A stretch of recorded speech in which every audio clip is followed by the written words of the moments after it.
بسم اللہ الرحمن الرحیم۔ شروع اللہ کے نام سے جو بڑا مہربان اور نہایت رحم فرمانے والا ہے۔ رات کی تاریکی میں دور سے نظر آنے والا چراغ روشنی تو نہیں دے سکتا، لیکن ایسی کیفیات مرتب کرتا ہے کہ مسافر مایوسی سے نکل کر امید تک آ پہنچتا ہے۔ آپ کا اصل ساتھی اور آپ کا صحیح تشخص آپ کے اندر کا انسان ہے۔ اسی نے عبادت کرنی ہے، اسی نے بغاوت، وہی دنیا والا اور وہی آخرت والا۔ ایمان ہمارے خیال کی اصلاح کرتا ہے، شکوک و شبہات کی نفی کرتا ہے۔ ایمان ہمیں غم اور خوشی دونوں میں اللہ کے قریب رکھتا ہے۔ اگر کوئی یہ دعویٰ کرے کہ وہ دوسرے مسلمانوں پر فوقیت رکھتا ہے تو اسے غلط سمجھیں۔ فضیلت کو فضیلت کے طور پر بیان کرنا ہی فضیلت کی نفی ہے۔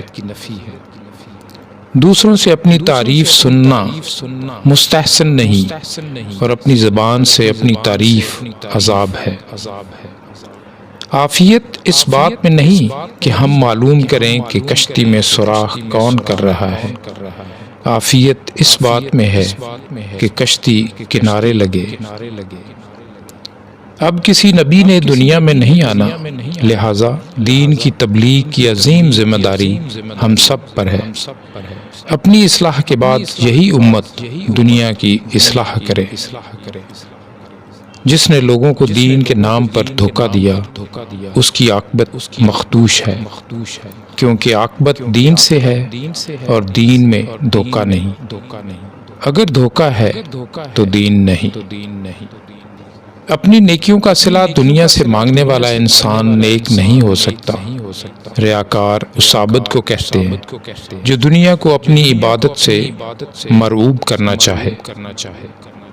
جب تک مخبر صادق صلی اللہ علیہ وسلم کی صداقت پر اعتماد نہ ہو، ہم توحید کی تصدیق نہیں کر سکتے۔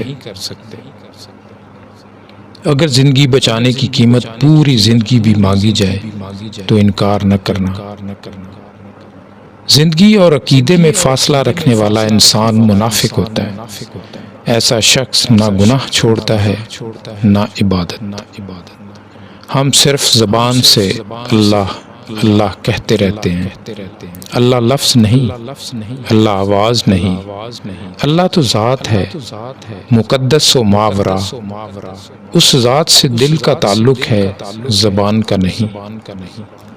دل اللہ سے متعلق ہو جائے تو ہمارا سارا وجود دین کے سانچے میں ڈھل جانا لازمی ہے۔